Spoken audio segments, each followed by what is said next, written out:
Fala galera, hoje temos recebendo aqui uma pessoa muito especial, o deputado federal Chico D'Angelo, que é médico da área da saúde, também muito envolvido com a cultura.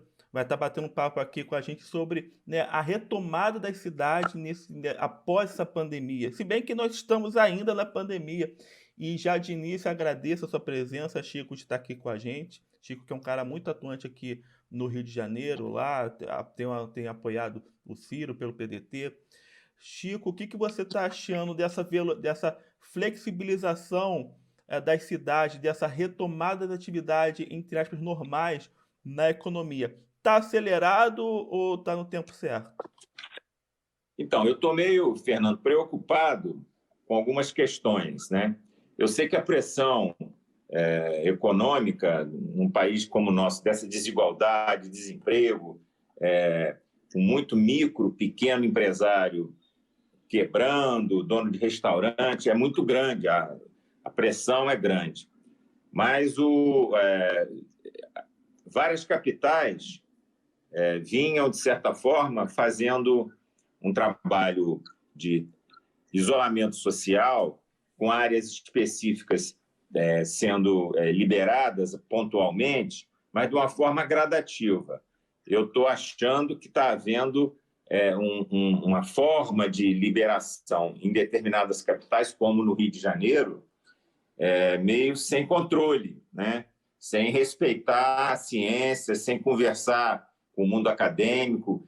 E isso pode acontecer, o que, por exemplo, está acontecendo em Belo Horizonte, que o prefeito começou a abrir de uma forma mais apressada de várias áreas econômicas e ontem ou anteontem fez um cavalo de pau e já voltou a um fechamento mais exigente em função dos indicadores retomarem uma piora. Então, acho que essa é uma questão que precisa ser avaliada, entendeu? Agora é engraçado que eu vi nas redes sociais o pessoal comentando, né, que os empresários abriram mão de 2 meses de lockdown, de um regime de isolamento social mais rígido e trocaram por vários meses de vai e volta, porque isso que nós vamos viver, né? Um vai e volta de Justamente. fecha ou não fecha. Na verdade, Fernando, o que acontece? O problema aqui começou quando o presidente de todos os países do mundo tiveram a condução central, o Ministério da Saúde, o governo federal, coordenando todo esse processo junto com os estados e municípios. Foi assim em Portugal, foi assim em vários países que tiveram 3 meses rígidos de controle da situação, com informações permanentes. O Brasil foi uma verdadeira desorganização, a partir do próprio presidente da República, que é quem tinha que conduzir isso, junto com os estados e municípios, ser a liderança, agregar, passar transparência. Foi tudo o contrário. O presidente desacreditou a pandemia, a maior crise sanitária da história do Brasil e do mundo. Gripezinha, não é nada, gente. Eu tô histórico de atleta, não tem problema.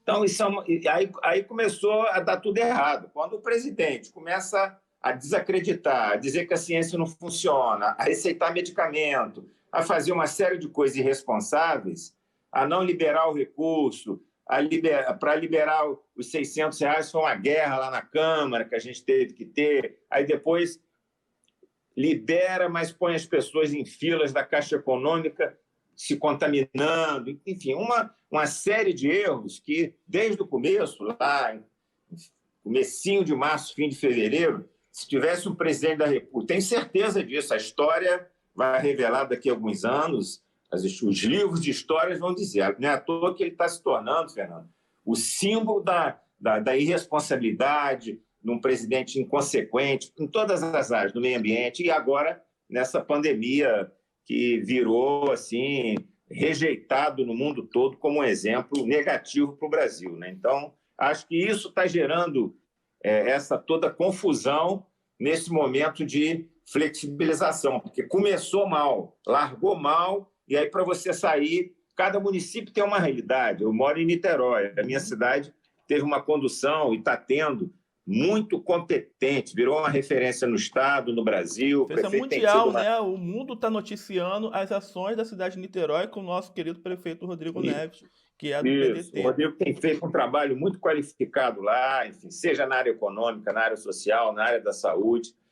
Agora, a cidade não é uma ilha, ela tem no entorno uma série de outros municípios que transitam ali. Então, o prefeito não consegue sozinho. Se ele tivesse a ajuda do governo federal e do governo do estado, o cenário seria muito, muito ainda melhor, né?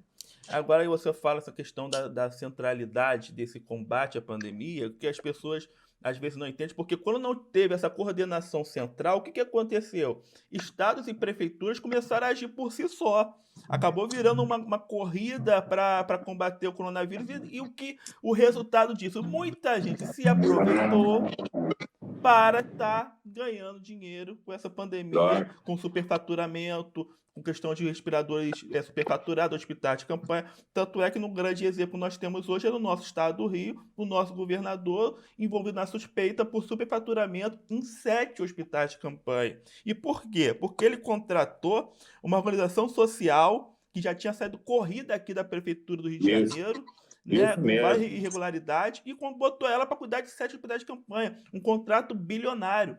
Então, acho que quando a gente fala dessa questão de não ter coordenação central, também estamos falando disso. Não houve essa juntar prefeitos e estados para poder juntos estar vendo soluções para sair dessa crise. Cada um agiu por si. E parece até que somos vários países num só, e a ideia não é essa, nós somos um país só. Lógico.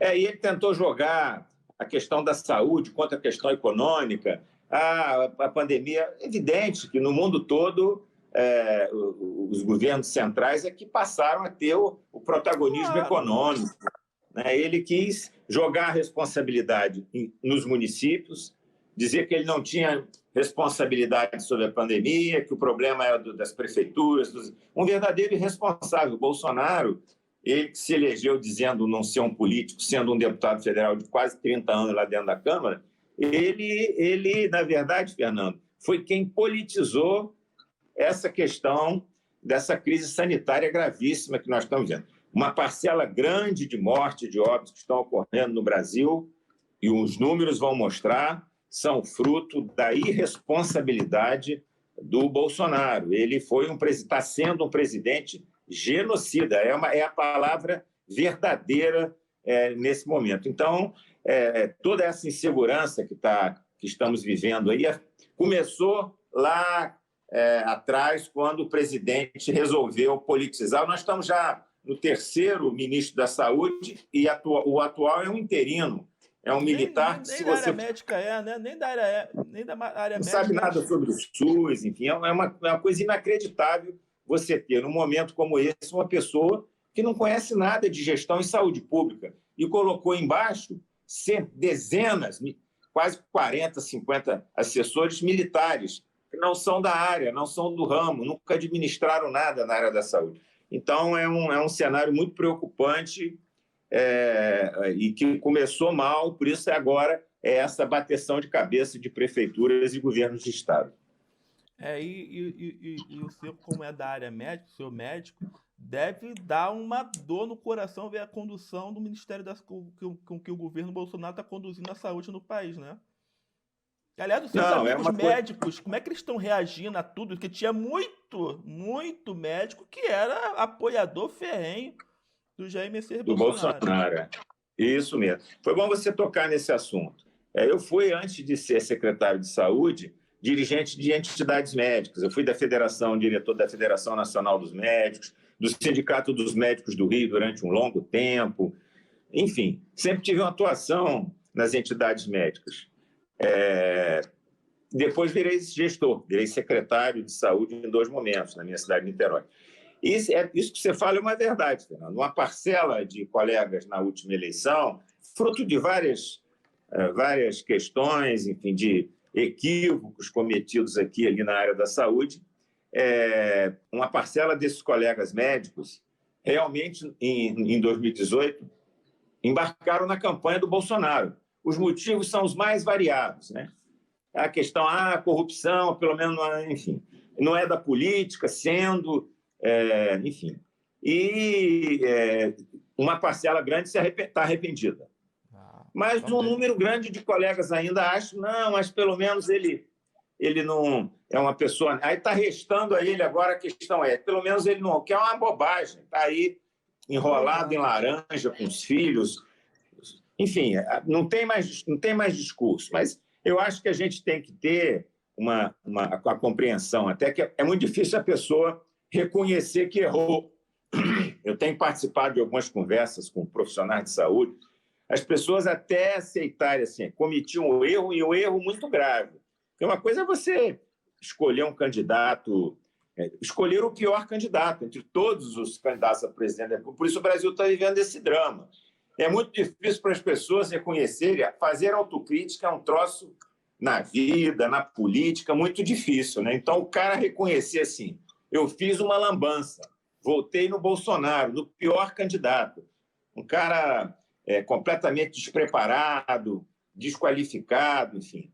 Então, por isso, até agora, as pesquisas da Datafolha estão mostrando que a população brasileira começa agora, de uma maneira muito enfática, a defender a questão democrática, quase mais de 75%, e que não estava bem assim.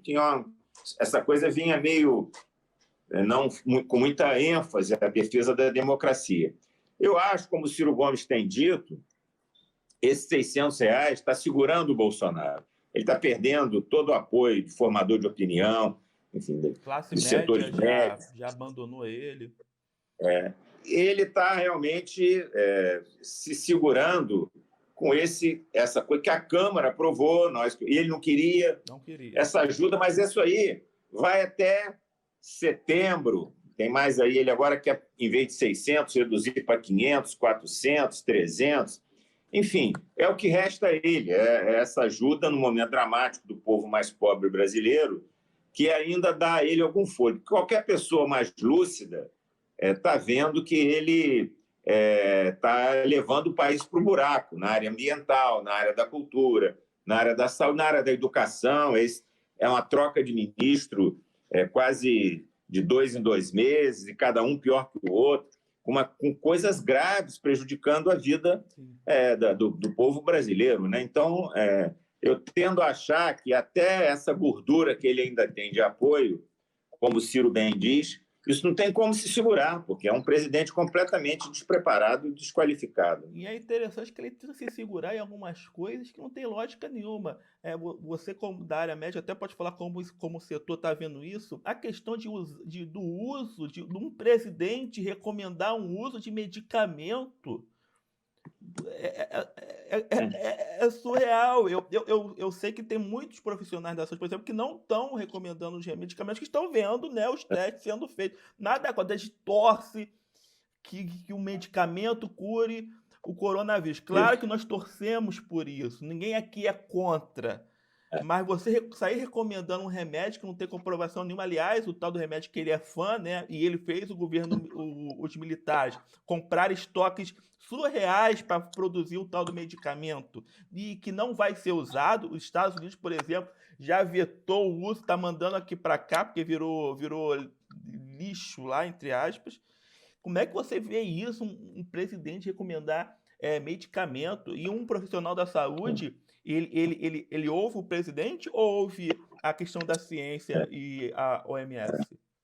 Então, essa é uma outra questão. Acho que o Bolsonaro tirou uma estratégia de tirar o foco do problema da pandemia, e cada hora ele criava uma coisa, era gripezinha, só a pessoa de mais idade é que tem o problema, quem tem atividade física como eu, não. Cada hora ele inventava uma história. Depois é a cloroquina que vai resolver. Enfim, não querem um remédio com remédio barato.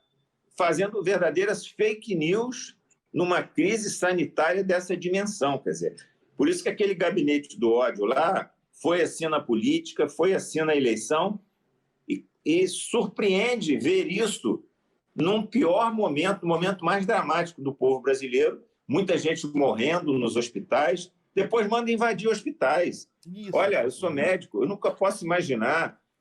A pessoa está internada, você se imagina, Fernando, você internado, por seja qual o problema for, por Covid ou outro, aquilo ali é um lugar sagrado, que a pessoa está angustiada, internada, ou numa enfermaria, ou numa UTI, entrar um grupo de pessoas com celular para filmar. O presidente mandou fazer isso, quer dizer, ele fez um vídeo estimulando as pessoas para... Então, assim, é uma série de barbaridades que esse presidente da República promoveu e vem promovendo, que, na verdade, parece um filme de terror que não tem fim. Por isso, é surpreendente ele ainda ter um leque de pessoas que o apoiam. Quer dizer, eu acho que a gente precisa tentar fazer um trabalho com essas pessoas, mostrando a realidade. E esse é um ano de eleição municipal, e é uma eleição muito importante, Fernando. Você é um pré-candidato, qualificado, preparado. A gente vai ter que fazer as escolhas com muito critério, separar joio do trigo. O Rio de Janeiro tem uma bela pré-candidata, que é a Marta Rocha, deputada estadual, competente, é presidente da Comissão de Saúde da Assembleia Legislativa, está crescendo. A gente tem um prefeito aqui no Rio completamente desqualificado, uma gestão absurda na saúde e em todas as outras áreas. Aí eu costumo comparar mesmo com a cidade de Niterói, que é uma cidade grande, do Grande Rio, que tem tido uma gestão, não só na questão da saúde, mas em outras áreas, com muita competência, fazendo um trabalho que o prefeito do PDT lá, Rodrigo Neves, mostrando o seguinte: nós vamos ter que separar joio do trigo. Não é só Niterói, tem outras cidades que têm tido boas administrações, enfim. Então, eu acho que é um ano que o povo vai ter que... É uma eleição diferente das outras, não pode ter... Isso aqui, na verdade, é meio que um comício doméstico, que a gente está com uma reunião doméstica que a gente está fazendo, um bate-papo, né? Que não pode ainda ter campanha. Isso aqui não é campanha, é uma pré-campanha. Mas é a maneira que a gente está tendo de conversar com as pessoas, esclarecer e reunir os X, Y, número de pessoas. Eu acho que o Ciro Gomes foi um candidato que teve uma performance no município do Rio fantástica, né? Muito voto, foi o segundo colocado, terra do Bolsonaro. Quer dizer, o Bolsonaro foi deputado e se elegeu presidente da República, e ele é aqui do Rio de Janeiro, elegeu o filho senador, que está enrolado até o pescoço aí com o Queiroz. Muito enrolado, por sinal. Então, Fernando, você tem que se organizar aí, porque vai ser um ano que quem tem proposta, como você, quem tem qualificação, diferente de outras campanhas, acho que, felizmente, o poder econômico vai se reduzir muito, porque é uma campanha que você vai ter que ter mais atuação a nível como essa que a gente está fazendo de bate-papo, de convencimento, né? E acho que essa pesquisa Datafolha, que mostra a população querendo defender a democracia, mais de 75%, é um sinal de que o povo brasileiro começa a querer mudar esse cenário dramático político que a gente está vivendo. Até porque é através da política, né, Fernando, que a gente Exatamente. muda a vida das pessoas, não tem outra maneira, né? É na política que as decisões no nosso dia a dia se dão, e as pessoas têm que perceber isso, que é na política que se dá essas decisões, e muitas vezes a política ela é capturada por setores que nem sempre estão tão preocupados assim com o bem-estar de todos, e muitas vezes só visam o lucro. É o caso, por exemplo, nós termos o setor financeiro apoiando o Bolsonaro por conta do Paulo Guedes, que garante, né, aquela manutenção do status dos bancos com lucros altíssimos, né, enquanto nós temos a população passando necessidade. Agora, Chico, para você, quais são os requisitos? Porque nós falamos que essa flexibilização nas cidades talvez esteja se dando de uma forma assodada.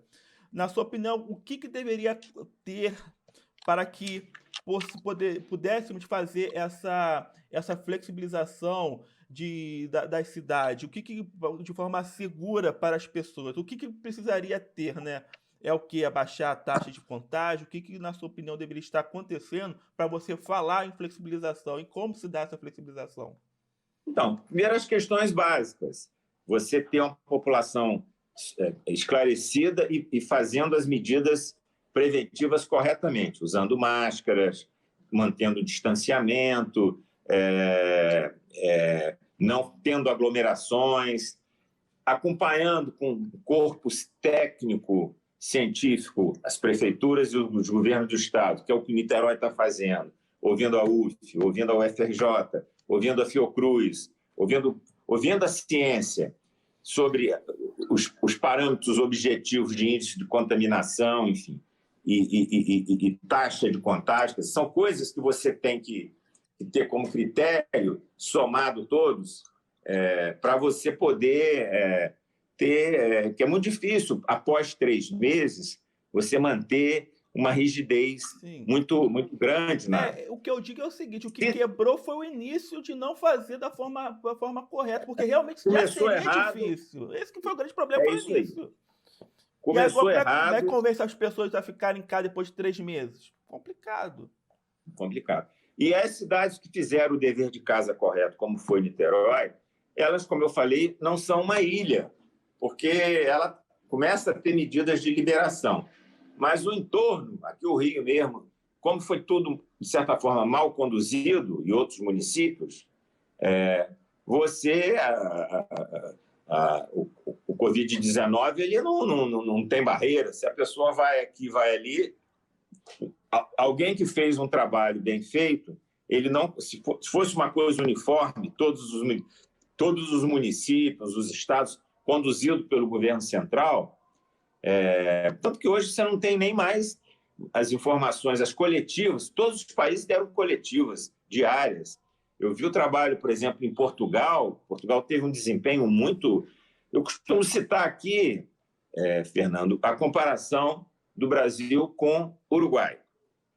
Que algumas pessoas dizem, mas o Uruguai é um país muito, muito menor, tem 3 milhões e 500, 3 milhões e meio de habitantes. Mas não se trata disso. Se trata de você fazer a comparação por 1 milhão de habitantes. Vamos comparar o Brasil de óbitos por 1 milhão de habitantes com o Uruguai por 1 milhão de habitantes, que aí você tem critérios objetivos. O Brasil está na faixa aí de quase 260, 259 é o último número que eu vi, de óbitos por 1 milhão de habitantes. O Uruguai, aqui do lado, que está fazendo um trabalho bem sério e qualificado na questão da Covid, é da ordem aí de 7,68 óbitos por 1 milhão de habitantes. Quer dizer, olha a diferença de condução de trabalho, quer dizer, mostrando o seguinte, são 2 países da América do Sul, vizinhos aqui, em que as pessoas estão morrendo muito menos, porque o presidente da República lá, que disputou uma eleição muito acirrada, até com candidato de centro-esquerda, e ele ganhou, é um candidato de centro-liberal, mas não se trata disso. Ele teve a compreensão que esse problema é muito maior que a política. Diferente do Bolsonaro, esse sim, que politizou a questão do Covid, quis negócio de cloroquina, fazer essa palhaçada toda. O presidente uruguaio não, ele chamou o país à união nacional, ganhou a eleição por 0,05%, mas teve a compreensão da importância de ter todo o país junto, e a oposição foi parceira, se solidificou, vamos superar, vamos disputar a eleição depois. Unir o país é coisa que o Bolsonaro, engraçado, que ele foi eleito para acabar com o tal do nós contra eles, mas ele mesmo fez um nós contra eles e não unifica nada. Ele fica naquele grupinho dele, isolado e fazendo o que der na telha, e o problema todo, que isso acaba respingando na população.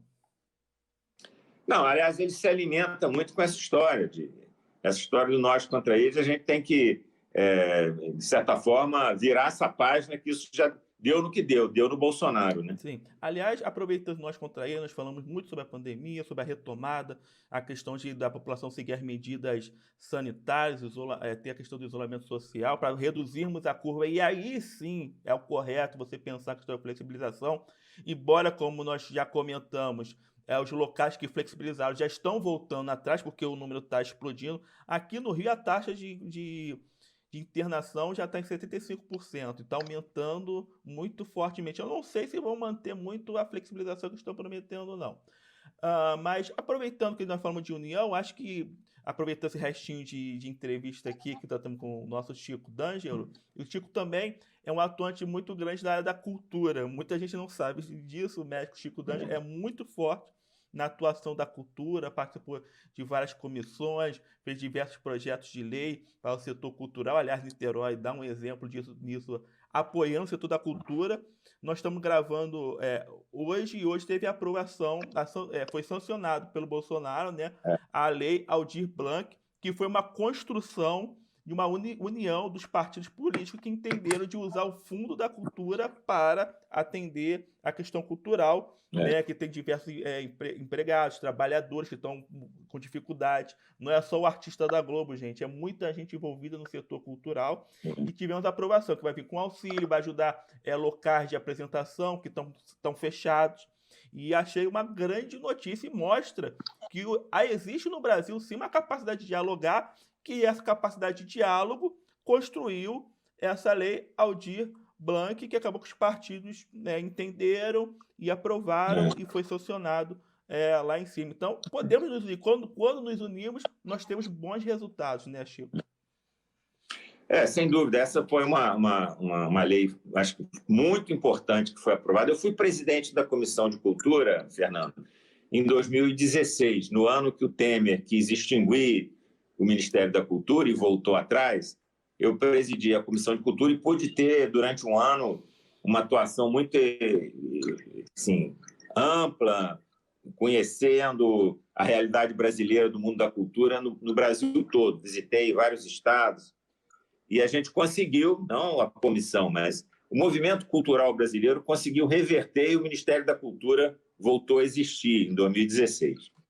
Uma luta por Ocupa Minc, enfim, teve toda uma mobilização nacional, né? O setor audiovisual se mobilizou. Essa lei é uma lei importante, porque esse é um setor, além de outros, que foi muito diretamente atingido. Porque as pessoas como você falou, 90%, 95% das pessoas que vivem de cultura vivem do dia a dia da cultura. É a pessoa que participa de uma peça teatral, é o outro que toca à noite num restaurante ou num show, numa roda de samba, que, enfim, ganha o seu dia a dia ali, é a pessoa que trabalha no próprio setor audiovisual, que é um setor que vem muito bem, e o Bolsonaro persegue, e milhares de pessoas estavam literalmente em desespero. Essa lei, da qual eu sou coautor, ela tem uma importância muito grande, porque ela foi aprovada por unanimidade na Câmara, aprovada no Senado e teve o compromisso do Bolsonaro, pelo menos, de não postergar a sanção, e foi sancionado. Então, a gente agora espera que a liberação desse recurso por parte da área econômica seja rápido, porque há segmentos culturais aí que estão literalmente desesperados, porque não estão sem dinheiro para sobreviver. E essa ajuda será uma ajuda muito importante para os pontos de cultura, para teatros, para enfim, manter bibliotecas em funcionamento, enfim. E há várias iniciativas. Só para o complemento aqui, que muita gente está criticando, mas esse dinheiro veio do Fundo Nacional de Cultura, né? Já era um dinheiro que já estava separado da cultura, não está tirando dinheiro da educação, da saúde, não, esse dinheiro estava disso, contingenciado, né? Justamente. É preciso esclarecer isso.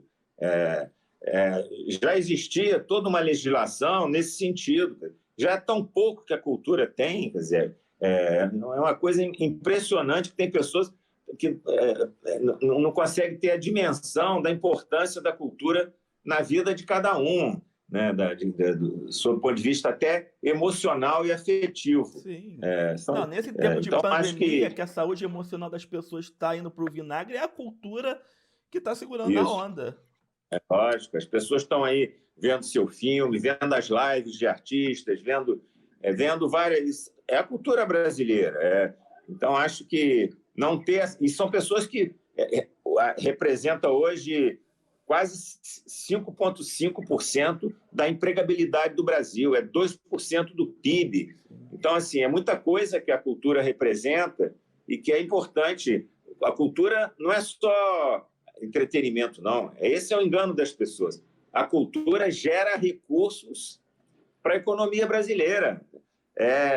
Enfim, movimenta, roda, faz circular a economia, enfim. Então, é um equívoco essa tese de que vai ajudar, tem que ajudar a cultura. A cultura tem é muito importante essa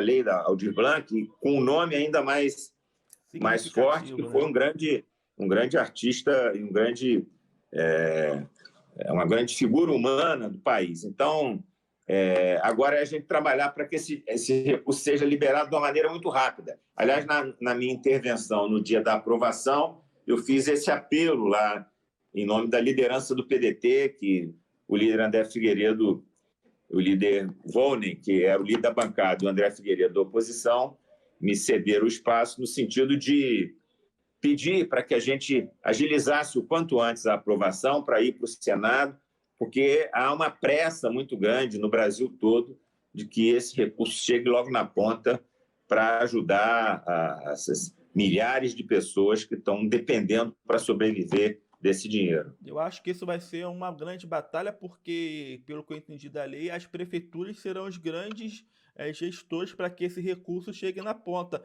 E o Bolsonaro vetou uma parte, só um trecho da lei, que foi o que dizia que deveria ser liberado em 15 dias. Ele vetou dizendo que não haveria tempo hábil de fazer essa liberação nesse período, né?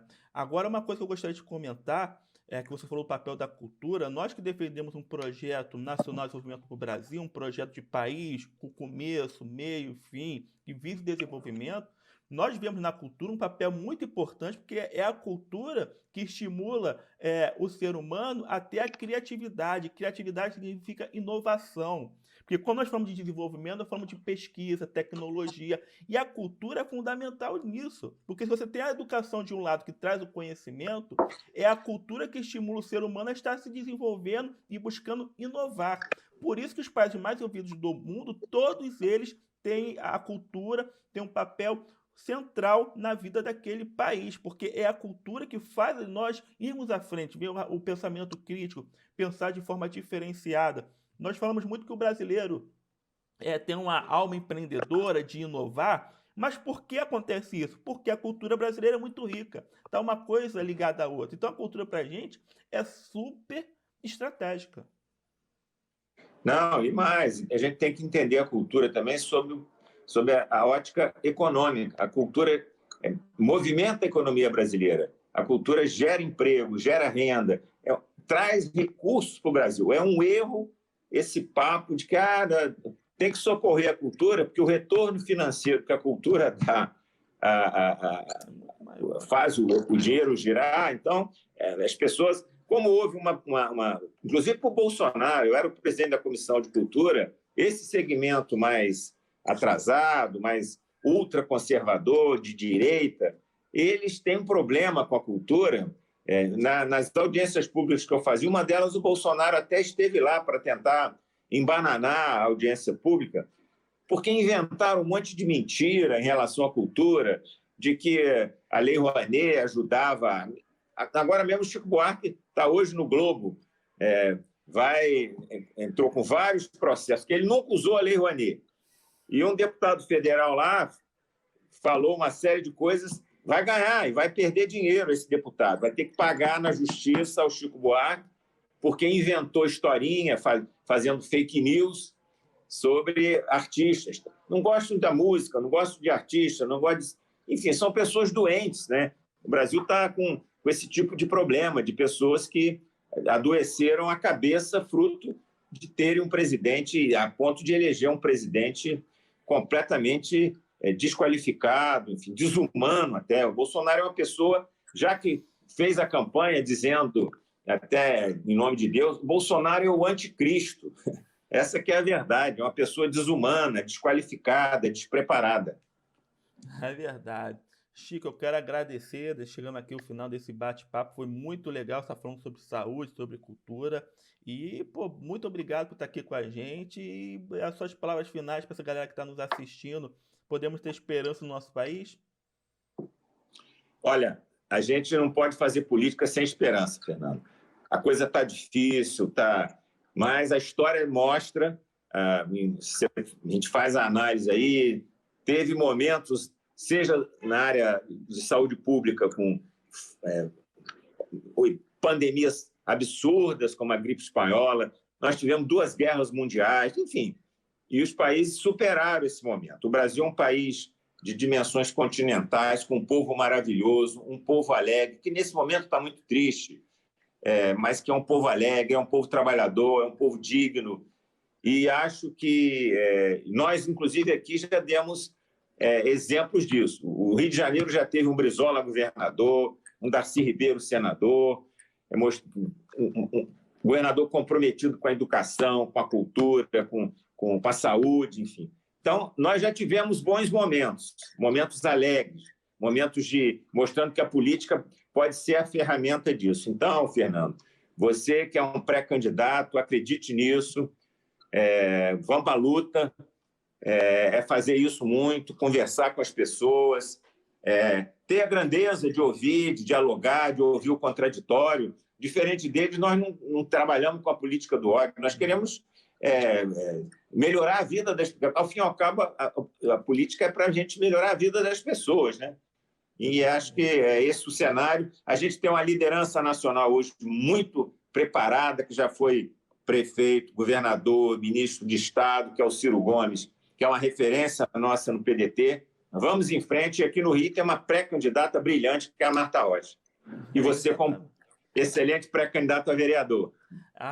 Obrigado, Chico. E também vamos falar do nosso pré-candidato em Niterói, né, o Alex, nosso pré-candidato em Niterói, prefeitura... Axel Grael. O Axel Grael, eu confundo com o Alex. Axel Grael. É o pré-candidato a PDT em Niterói, grande candidato, uma pessoa séria, comprometida. Então...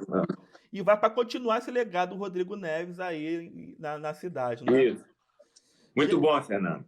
Gente, muito obrigado, Chico. A gente está sempre acompanhando nas redes Fernando Mendonça, Twitter, Instagram, no Cirão Carioca, na rede Ciro. Vamos estar continuando batendo um papo sobre as questões do país. Obrigado, galera, e até a próxima.